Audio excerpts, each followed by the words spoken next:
Hello everybody and welcome to episode 8 in my Carthaginian campaign Let's Play for Imperator Rome's 1.3 Livy update.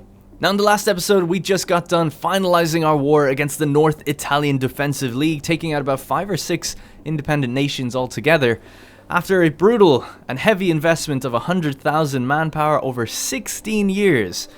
But we did manage to get about 400 pops in this region up here, as well as about 40 territories. It's good, fertile Italian soil, and we can start beginning to convert some of those guys now up there, although it will take a while.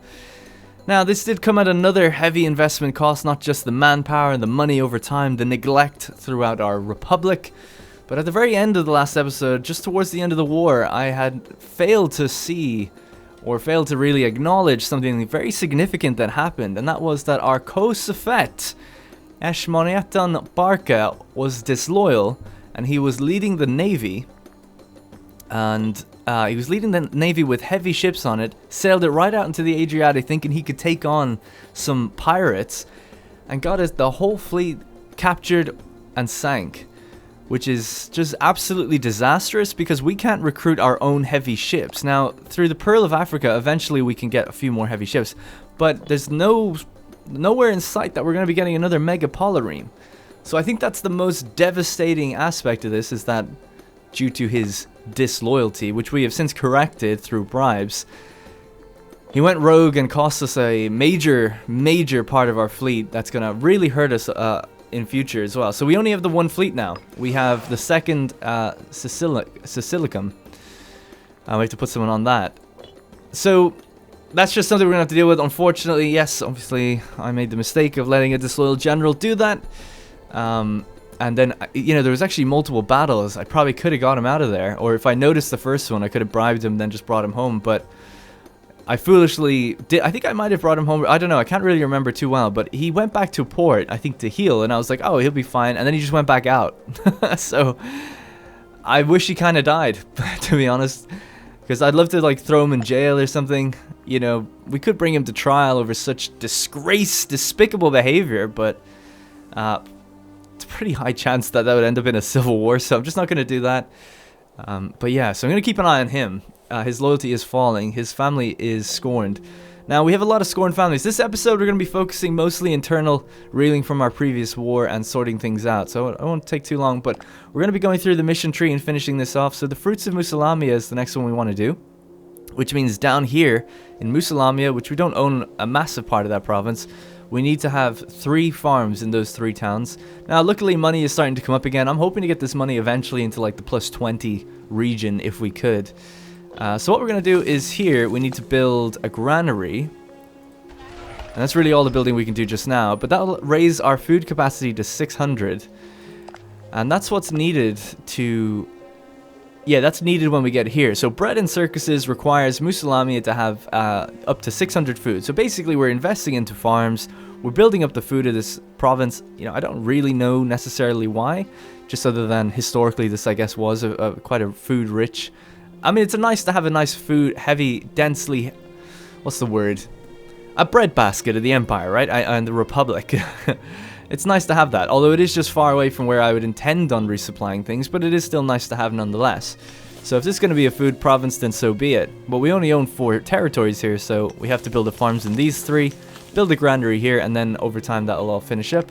And then we should get national freemen happiness for about 10 years of 15%, so it's actually going to be quite useful. Now the problems facing our republic, I keep saying that, I mean empire more as in, like, every one of these is an empire, if you know what I mean, like a faction. But the problems facing our republic at the moment is heavy unrest. So if we go to religion, we can see unrest nationally is 4.27 or 4.32. We have 4.27 war exhaustion from the final throes of our war previously. But it is now heavily trending down. You know, you might remember at the end of the last episode I was saying, why is it not moving down? All I need to do is just reload the game, and then it sorted it out, which was really weird because I actually let time play and it didn't fix it. So there might be a little bug there. But either way, anyway, so that's going to go down. National unrest should go down with it. Stability is climbing by 0.50 a month. I think the only thing I did between episodes was gave myself a stability hit. Again, so that you might notice the political influence is a little different there, but that's about it. We've got a lot of disloyalty in provinces and things like that. So the problem is taking on all of this territory here is now we're up to about a quarter of our population. The culture is italic, just over a fifth, just below a quarter. So that's a heavy amount of our population that are not, you know, what's the word? Canaanite and Punic in culture. So the other thing was people wanted me then to change policies. Our tyranny is also really high, so I don't want to be changing policies just yet. It just raises tyranny, so you know I don't want to do that. And then the other thing was sorting out those trade routes. We've got a lot of excess trade routes. Actually, it's routes that we have for import. So we've got a lot of import routes. Now, unfortunately, we actually just don't have anyone we can import anything from. Even myself, unless I take it from Carthage. Like everything's a no, right? So there's actually nowhere. Yeah, not even in Carthage. So there's just nowhere I can take anything for any of these routes. So we just have to leave them. So that is a problem. So as soon as we start lowering the aggressive expansion, which is quite high, figuring out our tyranny, basically waiting for all our numbers to trend down, then things will start getting a little bit better. What I'm also going to do is start moving pops into the cities down here so that we can get them over the 50% threshold for religion so they convert a bit faster. Alright, anyway, enough of that. Let's let time play. There is a lot of forts up here. Could probably get rid of some. But I kind of like having them just because Rome is quite threatening. So holding this area is actually... Yeah, I think I'm actually just going to leave them. So this is the current financial situation. We're making 12... we're losing 14 to armies and we're losing 15 to forts. So I guess there is quite a bit with the forts right now, but I'll see as time goes on. We'll just let time play for now. So bad research ratio, scorned families. So yeah, that's the other thing. Disloyal characters. So we have one of our characters who's disloyal is going to be causing power-based problems, but we can fix that. And he's really old, so I don't think we need to worry about it too much. So the first thing I want to do then is we're going to get this army, station it to the region. We're going to get this army, Igorid's First Sicily. He's really popular. He's a populist. I kind of want to just take him off the army while we can and put someone on the army who's actually a scorned family. So this guy's an 18-year-old. He's only level 6, but he's fairly loyal. So just pop him on there and that'll make his family a little happier for now. And we're going to send him onto the boats and back down to Sicily where he belongs. So anyone that these like is a minor character leading armies and things, we could just switch these out. They don't need to be there right now because we're in times of peace, so it's not a big deal. So we have Iberami Barca, kind of good at finesse, but we'll just stick him on the army as well. He's 17, give him a little experience there, and we'll let him just. He's supposed to go back to Carthage, and what's his name? Barca. So Barca's second. We'll send him back as well. He can fit on the boats too. So we'll just have the one army up here for now. And Rome are currently in a war with the northwestern tribes in the Alps, so we'll just kind of keep an eye on that and see how it goes. Now, to bolster our navy, now that our navy is like really small, I'd like to take out the pirates that are roaming around here. These might be the ones that actually killed us, but there's no pirates with heavy ships around. I don't know if there ever can be, but there's none that I could find, so it means that for heavy ships we'll just have to go with, you know, building our own through the missions, because of course we cannot build our own natively. Alright, Safet Hamilcar offers friendship. I'm going to say no, we don't need their friendship. The thing I don't like about my music choices is the volume varies wildly. So Salt from Corsica. Absolutely. Okay. So what else am I neglecting, if anything? The civil war and the rebellion chance of provinces getting quite disloyal, there's not much I can do about that. Obviously stationing armies around the place is good, but I don't have the manpower to be creating lots of little armies to station. So for now, we're just going to have to leave it. I have too many scorned families then to be like, oh, let's just like take everyone off and give them to governors. So I don't think that will work either. So really what I want to do now is have a look at region map mode and say like, okay, where are all the minor governors, right? This guy's a minor character. This guy's a minor character, but he's actually quite good. He's not a minor character. He is. So this is our... Wasn't he in the running for the consul? Or maybe he was before. Well, either way, let's change him out. Even though he is the Iberian. But if we could give this to another person that's a scorned family, that'd be perfect. And by the way, as we give more jobs, they're actually going to... Although we're not creating a job, so it should be fine, I think. Anyway, we'll see. So this guy's a populist. It's up to 100 populists. It's a shame. Let's give it to this guy then instead. So how's the families looking now?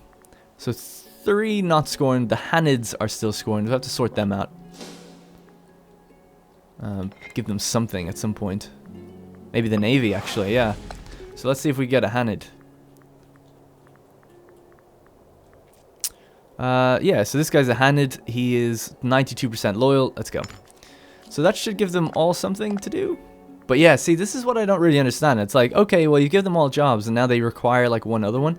It's not like I created that job. That job still existed. It just wasn't filled by anyone. So I guess it's the proportion of minor characters versus families. I guess that's what counts. Interesting. Okay, then. Well, the other thing then, I guess, will be offices, right? So we have, for instance, a minor character here. I actually want to keep him. Drusus Belosius is pretty good. This guy's lowering our... Oh yeah, I know. Let's go technology. So technology, this guy has level is 8, whereas this one 11. So this guy, a Hanid character here has 10. Let's pop him in for oratory. This guy's minor character, he's 10 finesse. Is there anyone with 10? No. What about this guy? He's also a minor character. So a lot of our researchers are all just these minor characters right now. We could get Balbadonna in there. He's been disloyal the whole time, but I don't think it matters if he's a researcher. Maybe he'll actually gain some loyalty. It's probably safer just to go with the guy who is loyal. So let's put him in. And then the final one will be oratory. So 9 zeal. Anyone better with 9 zeal who's part of a family? This guy's only 6 zeal. I'm going to throw him in anyway. I know it hurts the research, but we kind of have to do it. He's a minor character, right? No, he's not. He's part of the Gizgoid family. Alright, never mind then. Almost made a mistake.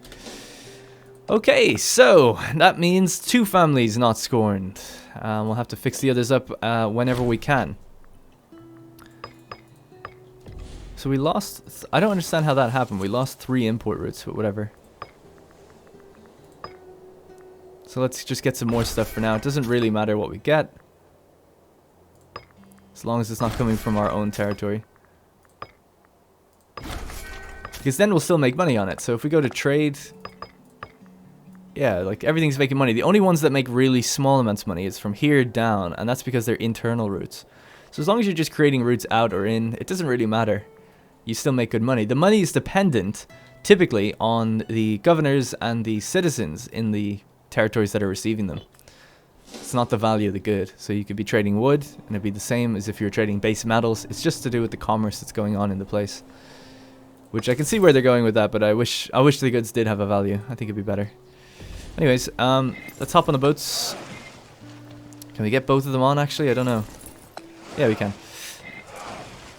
And then we'll pay for the fleet, just temporarily. And we'll send them on their way. So some are going to be dropped off at Syracuse, and others are going to be dropped off at Carthage. Now, they should have food with them, yeah? Yeah, good.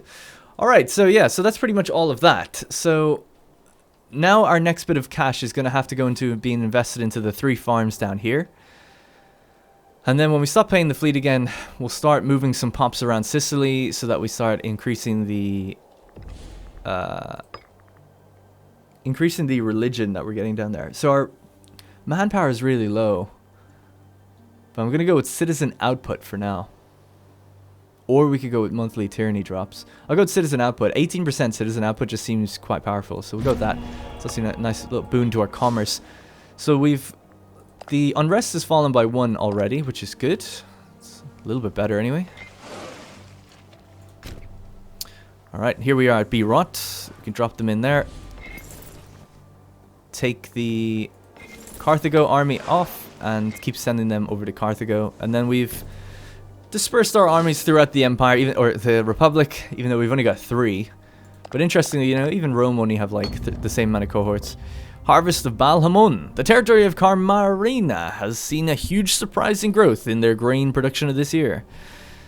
The yearly festival in honor of Balhamon must have paid off, as he has clearly given this area his blessing. Our advisors wonder if it's better if we had shared this bountiful blessing with the rest of our nation as well, all taking part in the gift. Local population growth or national population? Obviously you go with national. Why wouldn't you? A little bit less time maybe, but still.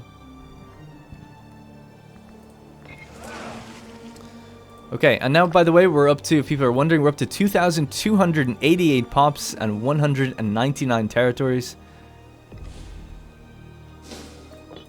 And there we go. So we've dropped off everybody, and the fleet's back at Carthage. Okay, cool. So now we're making even a little bit more money. Money's already going to be cut. Basically, as our unrest falls, our money will just start coming up. So I expect it to go up to about 20k. And how's the... So you're actually taking... attrition here. Oh, that's because of the army that's walking across us right now. We'll station these guys over here at Plestia. In the center. Okay, cool. So what does it cost to change the policies? I can't remember. So it's a little bit of political influence and then tyranny. The tyranny amount is actually quite small, in fairness. So here, let's start going with religious conversion. We'll just do these 3 for now. Alright. So religion should be converting kind of quick. 0 there. Because the unrest is just way too high. I mean, I guess that makes sense. Unrest is 6. Jesus Christ. They're coming to the city of Thinnest. So that's part of one of our missions later down the line. Nice to get another city down here either way. Don't know if we needed to build anything in it, but either way, we have to save our money now for the farms. So we might as well just start building one right now. Although I guess we're beholden until they're all complete either way. A lack of a governor. So this is our time to put a governor in who can actually help their family. So we can get Gerbal Gizgo, level 7 finesse. Pretty loyal, 60% loyalty is good enough. So Abdamon Hanid has died at age 62. So we've 4, or yeah, 3 still are scorned because we lost a thing here. So we need a new Rafet. So we're just gonna have to go with people who aren't as good, really. I mean, that's the name of the game at this point. I don't know what you can do to actually get, like, take some of our minor characters into our families. People were also a little bit wondering, as I was in the last episode. You know, when you're taking on characters from another faction, do you take the whole family, do you take just a few, or do you take just one? I actually thought it was just one. Turns out you take just a few, as we had read the tooltip. You take like 2 or 3. You do not take the whole family.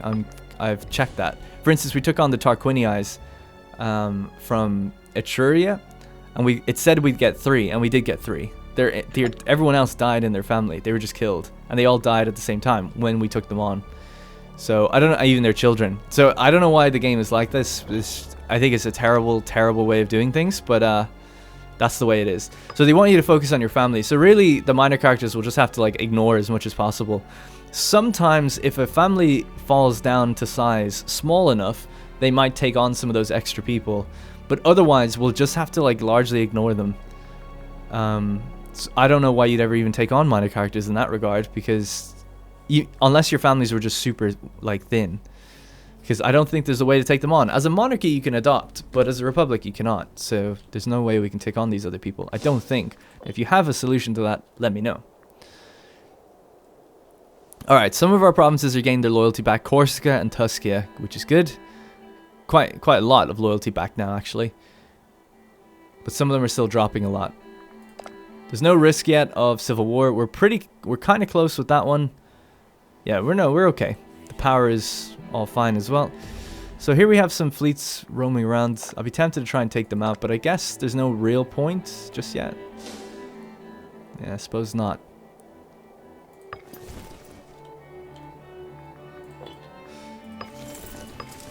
This isn't Igarid anymore, this is Gizgo, so let's get his name in there. Alright, God, I feel like it's taking ages just to get some money, but this is because I neglected everything. We haven't done any building pretty much ever. So for the next 10 years, it's just going to be building up money, spending it, and then deciding where we're going to go next. You know, we could then progress further into Italy, but that's a lot of pops. That won't be our culture. It might be a bit risky. Or we could start looking at going into Iberia and stuff. And I believe there's missions to do with that. We'll have to see which ones pop up. I think there's also missions for like going down this way, so you never know. Could go elsewhere. I'd like to also get Mazeislia and Mauritania as allies and just like integrate them like in the future. And as our aggressive expansion falls, maybe these guys will like us again more, our other allies that are here. A child is born, Dido. They still haven't given themselves an idea. It's so weird. That's like 2 episodes ago we saw that. So client state status, yeah, it's not going to happen for a long time until we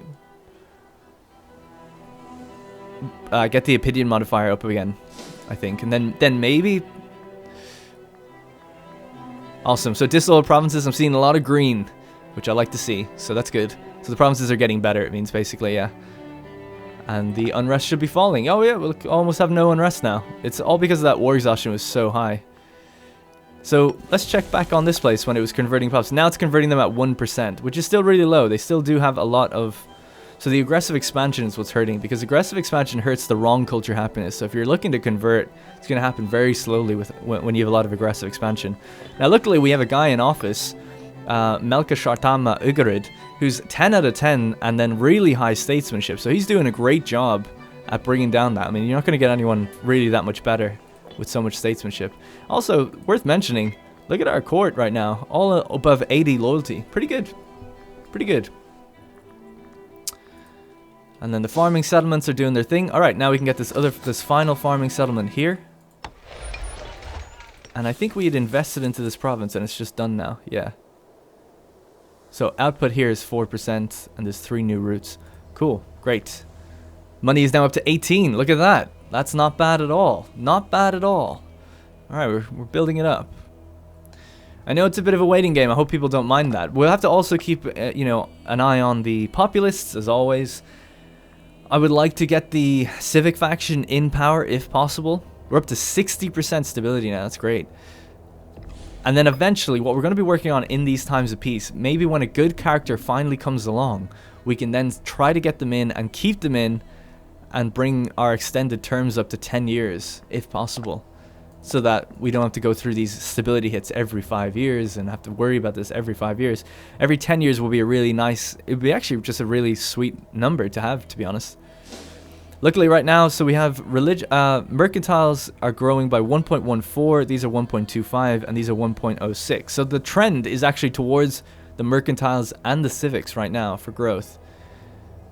So we might get some more backing for the Iberian, maybe over time, I don't know. Yadamil Gashpalid. I did take him off his post down here though. But it had to be done. Can't have these... I guess that's the trade-off as well. You know, you want your minor characters, these really good characters potentially, to rule the nation, because you get the biggest buffs that way. So it's kind of an interesting trade-off, but I just don't like the family system as it stands right now. We've received word from local officials of the province of Tuscia that several important provincial food stockpiles have been looted by malcontents. All the way up here. It seems they hope to make tensions worse by forcing a hungry people to action. In any case, it'll not be cheap to replace the stolen goods. So we'll just have to replace the stockpile, which means we'll pay 130 gold. And the governor will gain 10 loyalty. Now, he's really loyal, so maybe we can just say, look, Juba can cover the costs. How much money do you have? 91. He actually can't really afford it, but he can just pay. Hey, he can get by. He's a governor. He's making great money. So Juba can cover the costs. He'll lose 20 loyalty, but I'm okay with that. Barbarians. Alright, let's see where we could maybe get rid of a fort.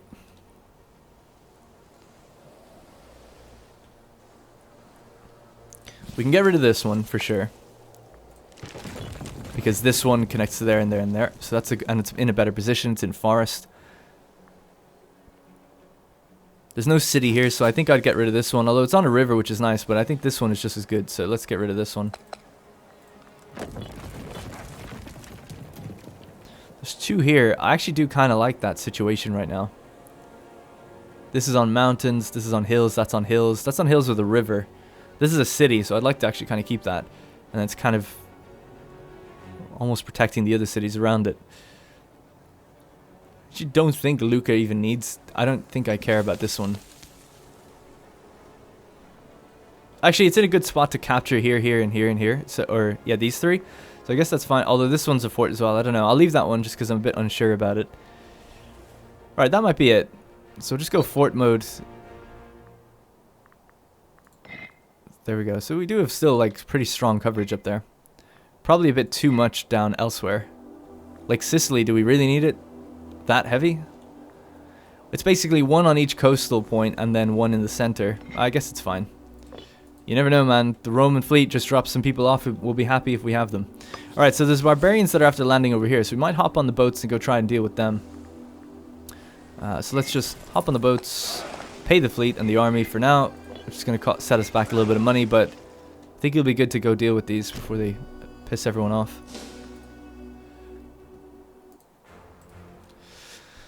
Okay, so Disloyal Provinces, they're getting better.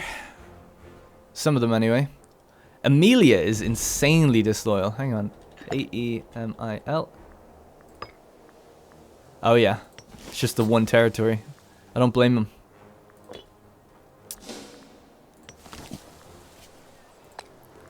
Okay, conversion speed is actually increasing now, which is good. Just slowly over time. And like I said, what we can do with this extra money now, just temporarily, is... And it's kind of tedious, so I hope people don't mind. But as I've been saying, if you get over 50% to your religion, this will go way faster. So if we could just do that. So what do we need? We have 7 and then 9. So we just need like 2 or 3 pops here. So if you go move pop, and we take them from somewhere that's not the one we want to go to, like the smaller areas would be good. So now it's 50-50, and now it's up to 3.65. So I think it gets like an extra basically 2% from that.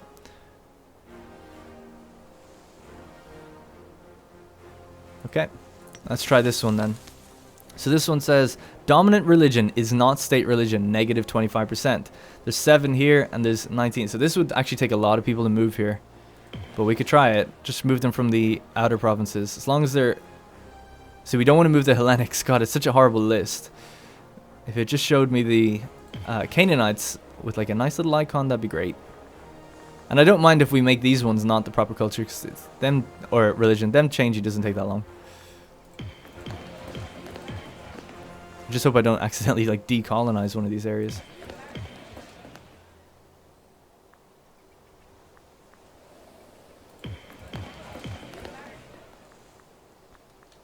Don't want to move them from Ziz, don't want to move them from a city. Okay, I think we did it. So now if we have a look, yeah, so we just went from 1.1% to like nearly 4%. And I know it might seem kind of a trivial number or whatever, or at least it does to me, but I'm sure number crunchers out there know that it isn't. It is the kind of thing where it's like, well, we just sped it up like 4 times, basically, just by getting to that 50% threshold. Then when it converts pretty much everyone, you can actually just do a policy that then pushes all your pops back out into the surrounding areas. So it's really just about getting the cities the way you want. And then when you enact the policy, decentralize, everybody moves out of the main city, just out of the capital, actually, of the province, to the surrounding areas. So as long as we get them converted first, it's happy days. So it should just speed up things a little bit. Now, it only costs money to move those guys. I wonder if there's just any 1 or 2 other places we could do it. Maybe at Messena. That's really like the second to last city that I'd want to do it. So let's try here. View pops. We'll go religion map mode, I guess. This is the problem here is actually, yeah, it's not ready. There's still too much. There's still too much Hellenic there. And then we're going to have to do this all up here as well in future. And I might do that kind of thing in between episodes right at the start, but I didn't have any money at the beginning of this one to do it. Shoring up defenses, the denizens of the territory of Sulky have been feuding with their neighbours in Caroli. As a result, an impressive fortified wall has been erected in Sulky, which is here and here. Quite outdoing the efforts of the rival. As they say, conflict drives innovation. Let them continue and they get a fortress. Say, round up the workers and we go on the attack. So they'll lose, the governor Juba here is going to lose further more loyalty. But we'll get 3,000 manpower, so let's do that. Alright, the fleet's almost arrived. We're going to drop them off here at Tinga. Actually, we can drop them off down here. We'll drop them off at Tinga, it's quicker. And that way I can just stop paying this fleet. And then we'll move the army south. Abarami Barca, level 6. Oh, they just got killed. God damn it. Well, I wouldn't have known. You know, they might not have gone into my territory or into enemy territory like that. Well, either way, that threat has been dealt with. So let's just stick the army out here keep them out here for a while. Okay, good. Well, at least now we're actually making money again. Up to 20. Hey, we're making 20 like my goal was, like I said. Tribal migration. We're pleased to find that a great number of tribesmen have crossed the border from our neighbor, Musa Lamia, and settled in the territory of Mascaline. We believe they shall serve us well. 4 tribesmen have moved. Okay, and our farms are almost complete. One of them is a year away, so once that one's done, then we can progress. So this one's basically done. That will be done because we have 600 food. Expanded trade in Carthago. I actually don't know what it requires. It just tells me what we'll get. Okay. Then we have the Embellish Carthage, Sanctuary of Thinness. So that's to have 3 temples in Thinnest. So let's build those. It's kind of annoying, isn't it? I mean, like, this place is so heavily Canaanite. Why would we ever need a temple? It'd be cool if temples did something when you get your majority culture or majority religion. Maybe just like a temple would boost the happiness. Maybe just even by like 1%, something small. Just so that it's not like, because at the moment it's, oh it does. Never mind, then I take it back. And is it literally 1%, or is it each one? Each temple is 3%. Okay, then never mind. I take it back. They do stuff. I wasn't sure. I didn't know that. I thought it was purely conversions. It's very rare where I actually suggest something that's done already. That's great. It's a good feeling. Alright, I think we can use this map mode for a while. Have a look at the actual terrain. It looks nice. So we're lacking 2 commanders. This keeps changing its name from supply to supple. I think it's because maybe there's another army with supply in its name. Supply 2. So yeah, we still have these 2. Okay, so let's see in our government. Is there any more minor characters? You're a minor character, but you're too good. This guy's a minor character, and this doesn't really matter right now. So let's just get someone else in. Balbadonna, the Disloyal. Pop him in. I don't mind. It's giving him some loyalty doing that. Maybe he'll gain it back.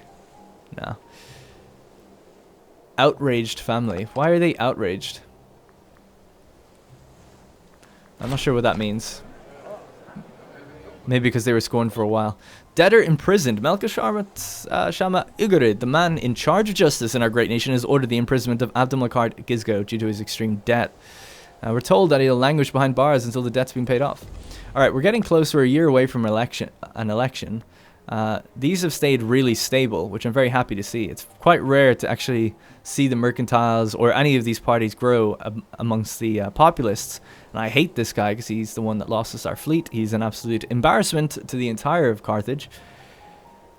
But I think I'd like to go with Civic Faction, just because that build reduction cost. National tax and then... So this is national commerce income and diplomatic reputation. But this is national tax. It is actually tempting to go. Either one is good. But we'll see if we can buff this guy just a little bit closer to the date. The only person who could actually take office, though, as someone of the civics would be Yadamilk Eshbelid the Iberian. And I don't know if I'm mistaken or not, but wasn't he the guy we had before? I just remember the name Iberian. I don't know why my memory's so bad. It was only 2... I've only just played it. So there he is, the Iberian. I wish you would tell me, like, was previous Safat. You know, that'd be... Oh, wait, I know where I can check. Unless he was a co-ruler.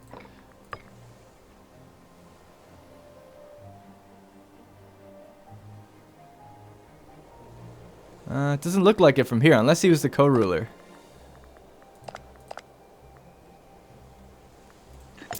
Okay, well here he is anyway. So he's the most popular civic running guy right now. And it's because of his finesse. So yeah, I don't know what we could do with him other than just like give him a holding, which I think also increases his that stuff. It doesn't do anything for... Oh, he's actually sick.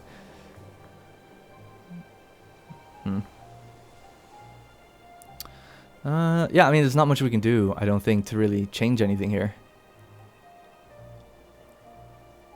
But I can just hope he wins. I think maybe making a friend could help in the election. Because, let's see, this is what is to do with the secession support. Like, how are they going to back him? So, for a civic faction, you know, it's going to be, well, for everybody's popularity and their prominence and their family prestige. And then, yeah, so I don't know if being, like, friends with faction leader is actually a change to that or not. I wouldn't imagine it is. It wouldn't seem like it should be. So it's really just popularity, prominence, and family prestige, and that's how you get hired. That's how you get like chosen. So his prominence is 50. Job titles help bring... Yeah, we can't give him a job because he's a minor character. Popularity is getting worse. Ugh. How can we get him in somewhere? So what are we lacking? We're lacking a researcher. Is he any good at that? Probably not. No. Alright, well we just need to get someone who's good for the families now anyway. Okay, only just the Gizgoids that are not... And this guy's in prison. I wonder... Should we... Can we not release him? Release prisoner. Oh, he's paying off his debt. Yeah, that just happened. Okay, anyway, sorry. I'm getting bogged down. I hope people don't mind. I'm just figuring stuff out a little bit. So what I'm going to do is... There could be another guy right behind, you know, position number 4 here, and they'll get chosen. Who knows? But we'll just endorse this one anyway. As we're 1 year out now, so we'll endorse them in about 4 months. About 4 months into the new year. And that should give it enough time to see to react and see what's happening. Because right now, it's a populist and then we have a religious dude. So what will we get for religion? Omen power, which isn't bad, but I don't really want it. Money's coming up nicely. Stability increased. I missed the message, but that's good. We're up to 68 stability now. Holy crap, and we're still gaining? What? Our ruler's zeal is allowing it to go higher. Wow. 0.29. I mean, we did 2 sacrifices to God, but I've never really seen it go much higher than 70 before it really just has to pull itself down. And we could give it another hit if we wanted to, but it would cost 100 political influence. Wow, 69. Nice. So that's going to give us a nice amount of growth, research, commerce income, and increase that threshold for civil wars and rebellion. So it's perfect, actually, to help us out with that, considering we had slight issues with that stuff. Okay, we're just coming up on April now, so we can do a little endorsements. I think Malchus Barca, who's been our ruler a couple times, at least he's definitely been the co-ruler. And he's nearing the end of his life. Kind of. He's 62. Alright, let's go. So it's going to give us 2 more tyranny and a 5 stability drop, but we could easily take it, you know. And we'll see if this shifts around. So we have this guy now coming second. The orator, the religious. Oh no, barbarians again. Alright, let's get on the boat. We'll head over that way. See if we can get military access. Is that a thing? No. That's a big army. Actually, thinking about it. What the hell? 20,000? That's quite considerable.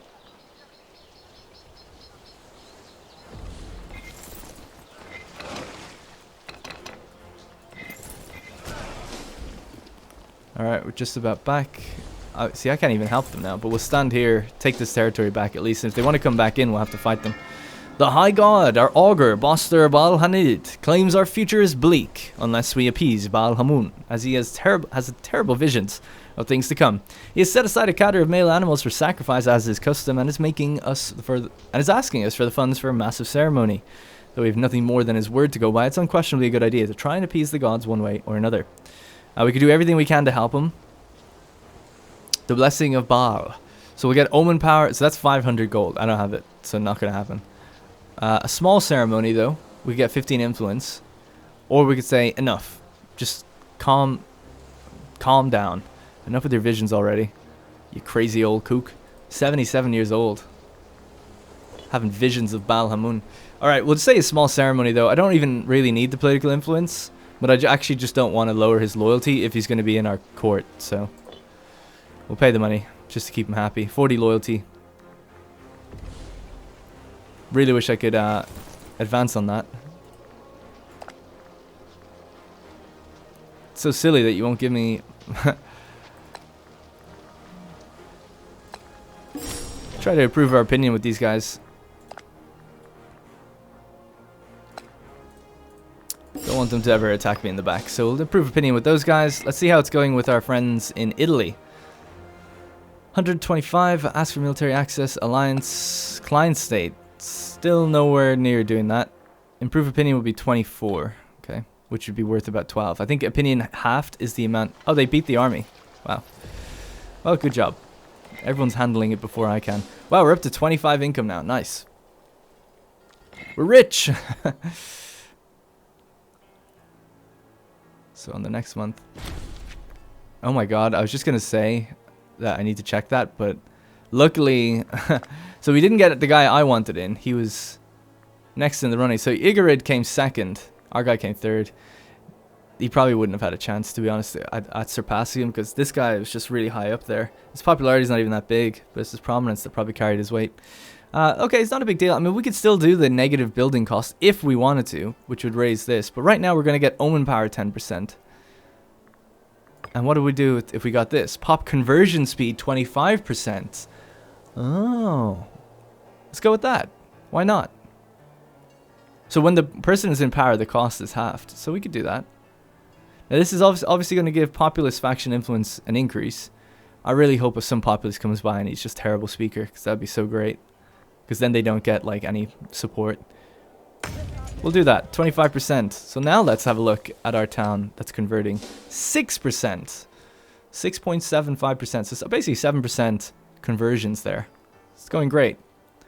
And that's going to, that's going to be happening up here as well. But obviously having absolutely no Canaanites up here whatsoever, conversion is still like barely even 1%. So it takes 100 months just to convert one pop. Think of how long that's taking. That's why you really needed to. It does spread very organically, which is pretty cool. Like, that's a cool aspect of it. Because if we took all of this and then we had Rome, like, you could eventually just move slaves and move pops and start spreading it yourself by force relocating slaves. Which I actually think that they are, how organic that is actually quite neat. Because it takes so long for it to even just take hold. That's why if you get an event that says something like, oh, build a temple and some Canaanites appear, it's like, yes, absolutely. Alright, so we don't have a governor in Massilia anymore. Let's see if we can get someone. We'll just have to get someone from the families. Again, just trying to keep the families happy. So they're all, finally. So we've done well, right? I know it's been a kind of a slow episode. I feel like it's been a slow episode. I always feel that way. Maybe you guys don't mind. But to me, we've come from, making plus 12 to making plus 24. We've come from all scorned to none scorned, yeah? We're handling our mission tree, which I'll just continue and go through now in a moment. So I think we've done all right in that regard. Things are prospering, internally at least. All right, so let's go mission. So fruits of Musa. Musa is one of the more fertile provinces of Africa, and with the right support, its farms could feed the entire region, which is true. It is going to be the breadbasket of Africa. And so I forgot what that's given us. Was that 15% happiness? No, this is the 15% happiness. Well, I've already forgotten what the hell it was. Great. Let's just check. Fruits of the land. Local food modifier for 10 years. So it's kind of actually shit. But it brings us to the next one, which is actually pretty good. So, Musa loses 600 food. Carthage gains bread and circuses until 7th of November for 10 years. 15% happiness across the board. Particularly rich harvests have created a food surplus larger than what our local food storage can even handle. This is a golden opportunity to do something for the people of Carthage and redistribute the produce amongst those that need it the most. So that actually does lock out this. I forgot to mention. This one is you have to spend 900 gold. We just don't have the money for it. But that would, and it's not even that good. It would give you, at least not to me, it would give you more food capacity permanently to the end of the game in that region. So that's nice, but it's like, come on. No. I would much rather, this is a temporary buff, so I get it. But yeah, I don't think a food, granary is just like, you can just build a granary, so it's like not that big of a deal. So yeah, we'll take the bread and circuses. And that brings us down to expand the trade in Carthago. So, the city of Carthage and the entire surrounding province of Carthago requires a greater number of imports in order to grow and thrive. There's a spelling error there. We should entice merchants and traders to open new routes to our province so that we may import more goods and food to its capital. So we'll get 2 extra building slots forever. And that's because we invested 3 routes. Now, some people actually asked me in the comments before, what does that even mean? It means just clicking this. So to create an investment, these are considered investments. So you have your military, civic, oratory, and religion. Basically improves the population output. This it makes more building slots. This makes more trade slots. And this increases state religion happiness of the area. So essentially this does what a temple does, but it's just like a permanent thing. So yeah, pretty good. I mean, they cost influence to do, and they're there forever, and they stack, so you can just keep doing them. As far as I know, forever. Okay, so the next one, look at this, we've already got a few more. So Embellish Carthage. So have one of the following must be true. We must be producing stone, iron, or wood, or importing it. So you start with that anyway, so I don't see how that's even a challenge at all. Carthage gets Forum Complex until the end of the game, which is more building slots, more research. 15% research? Is that a... Oh, but that's just in the... Okay, it's in the town of Carthage, the territory of Carthage. I thought it was a global thing for a sec, for research. And then local civilization level. Carthage is the capital of our great republic, and yet it is not as grand as and imposing as befits a city of its stature. Let us undertake great works and make this city into... and turn this great city into the envy of the world. This one takes time to complete. The announcement of Bomical Igarid that Carthage will open her doors to all able artisans, masons, and architects has been sent out to every corner of the Republic. It is his wish, or is his will, that no expense be spared to embellish the city and make it a true gem of Punic culture. This guy has just come into power and he's just like checking off all the boxes, Bomical Igarid. He's literally been in power like a month. These are like all his executive orders. Alright, we get 20 influence there. That's going to take time to complete, but we can still do other things. So, actually, yeah, what we'll do is we'll save up 300 gold and then construct the flagship. Anyway, so, the Sanctuary of Thinness. So, if you remember, we built a city here. We've invested 3 temples here. And now we can get Omen Power 10% for all of Carthage for 10 years. This great sanctuary, dedicated to Baal Hamun and Tanit, is one of the greatest pilgrimages in the Punic side of the Canaanite faith. By the grace of the gods, we have become the custodians of this place. Encouraged by the focus of the state now being on Africa, the priests of these temples have come forward suggesting that we spend time and effort on improving the standing of their city. So there we go. Man, our Omen power must be insane right now. 103%. 10% because of religious faction power, 10% because enlarged shrine city. And that's with only 60% religious unity. If that was 100, this would be 100. So we're after making up the 40% that we lost with all of these extra benefits, which is pretty cool. Yeah, wow. And our augur is particularly good. Okay then, next one is Renovate the Thinnest shrines. So if we can pay 150 gold, which I'm okay with, I mean we have to do basically. Thinnest gets shrine renovations, given the following effect: negative population output. So the population doesn't output anything, but there's barely any pops there, from what I understand. There's 7, big deal. 7 dedicated zealots. So this is also going to be a series of events as well that will take a year to complete. So the great shrines of Thinnest are not living up to the expectations of the divine gods that they honor. We must expand and renovate the temple complex and make it worthy of our name. Renovating the Thinnest shrines. Again, our religious, what do you call them, Safet in charge here is commissioning more missions to do with our religion. It's actually just perfectly fitting. The priests of Thinnest, as well as the augur, have greeted our decision to renovate and expand on the holy shrine of Thinnest with great joy and apprehension. In time, it is their hope that the city and its holy sites will become one of the great jewels of our nations of the world. Alright, so we'll actually just keep... I know time is going to be running a little tight now, but we'll just run until these are complete. So this is 496, so about 1 year for both of these to finish, and then we'll kind of try to finish out the mission chain for the end. So there's 2 separate events here. Shrine renovations attract trade. The renovations of Thinnest have attracted business for the entire province recently. Our magistrates report that there is growing community of foreign merchants. Okay, cool. So commerce value 25% there, but I think there's still no citizen output, so I don't know if that means anything. The Renovations of Carthage is in some ways fundamentally reshaping the city. So remember, we're also... So basically what's going on right now, we're renovating Carthage and we're renovating Thinnest together. And not only through the addition of new quarters in and around the new buildings, every part of the city has been given a new focus and a change of status. The commercial district has largely reorientated itself to support the new class of artisans, scribes, and admins that now make up a much larger part of the city's fabric. And even in the slums, a new social order is slowly materializing. As part of the wider works, we are undertaking As part of the wider works we are undertaking, we could extend the renovations to another part of the city as well. So we could clean up the slums. We could say the commercial district could use our help. Or we could... we should not forget the districts of the elite. So this would gain a bunch of loyalty for people around us. We could get commerce value for 10 years, 50%. And commerce in Carthage is actually really high.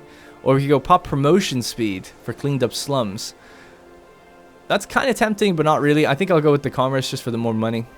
Yeah, the commercial district. We'll clean up the slums ourselves by building libraries and things like that in future. But right now, we're not actually promoting people there that much. And out of curiosity, what would this give us? More civilization. And what does that actually give you? Pop capacity, supply, migration attraction, happiness. Okay.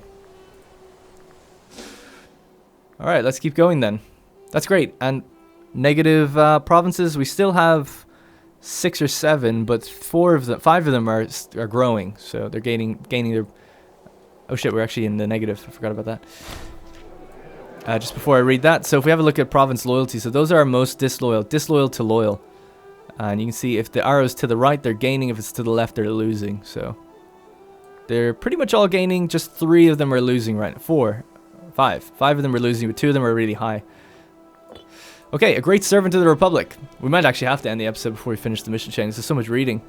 The services to the state rendered by Drusus Belosius, who is our current Shefat, who is basically the office of the Republic's chief magistrate, with responsibility over the state's census, morality, and clearing blockages in the Senate.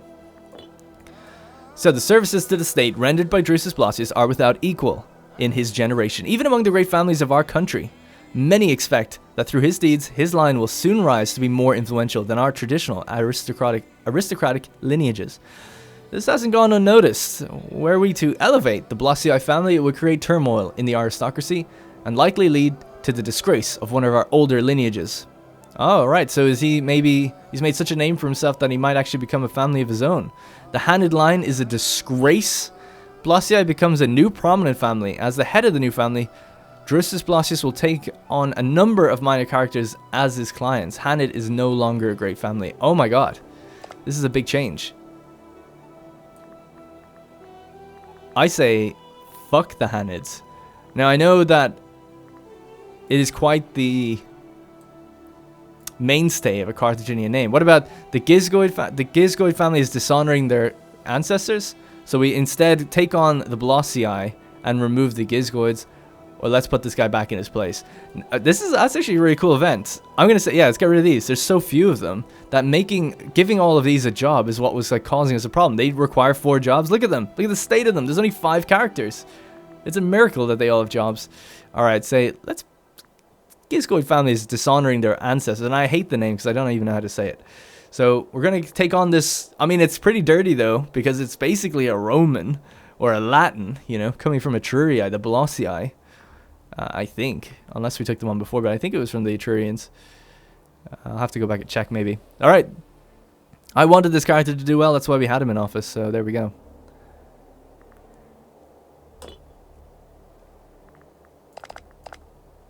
There we go. Ooh, cool color.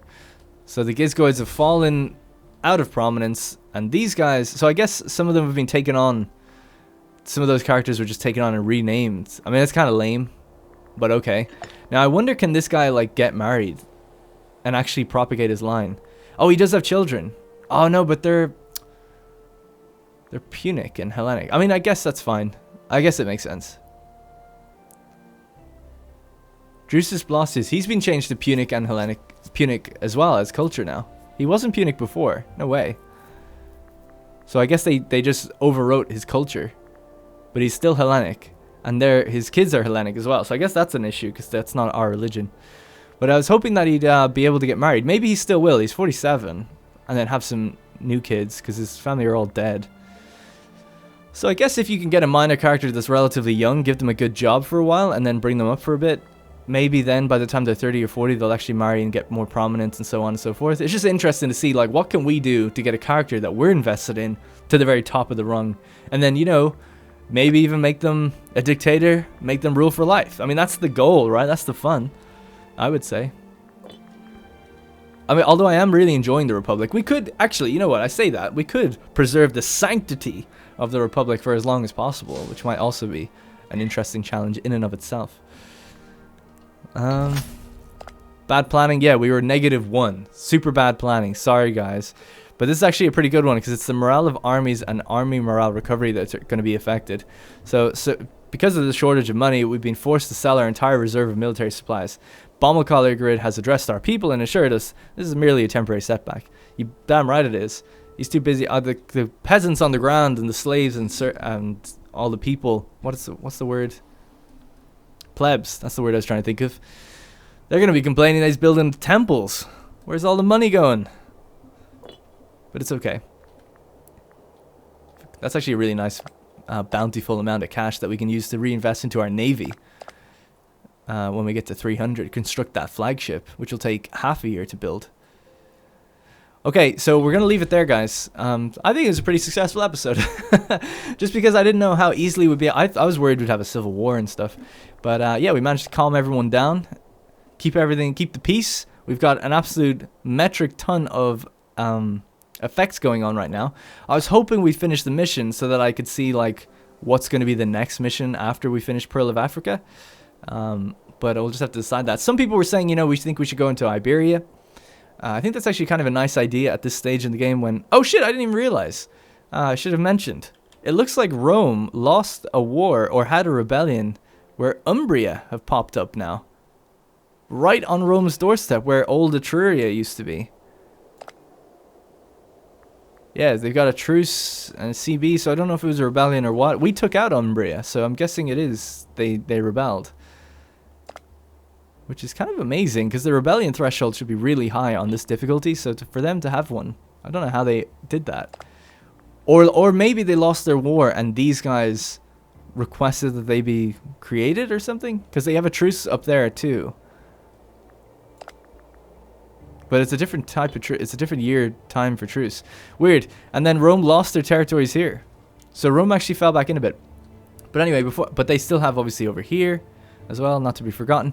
Now, the thing is, what I was going to say is we could go for Rome, obviously, and just solidify Italia. Now it looks like things are opening up. Maybe we could think of smaller nations like Umbria and really solidify that band we have across here. But they're falling in now. Look, they've only really got those two clients now, basically. So we'll have to check their diplomatic situation. Is this Roman territory, I wonder? No. But it's interesting because we could do that, or we could then focus on maybe going for some coastal towns here. Again, some commenters were saying like to maybe try and keep the... Well, Emporion are gone and Massalia are gone. So people were trying to say like invest in the Hellenic city-states and keep them going, but they're gone. I mean, we could liberate them maybe. That might be something fun to try and do. But yeah, things are going pretty well, I think. And now that we're actually making money again, our economy is really getting kickstarted by that. I think our tech is probably a bit behind. I haven't purchased a new technology in a long time. Each one costs 355. And the bigger you get, you know, the more these cost. So we really need to get that money up, just up until like the 50s, I think, so that these techs start to cost like where they should. And it's kind of a chicken and eggs. I was gonna say chicken and horse, cart before the horse, chicken and egg scenario, where we kind of need to get some of these techs in order to make that money. So I have to start investing into them as well. So I think what I'm gonna do is build everything I can in a certain number of provinces that are like our highest earning ones, and then invest all the rest of the money into technologies which can then improve the ones elsewhere. So I think that's how I'm going to do it. Alright, that's going to be it. Thank you very much for watching, and I'll see you in the next episode.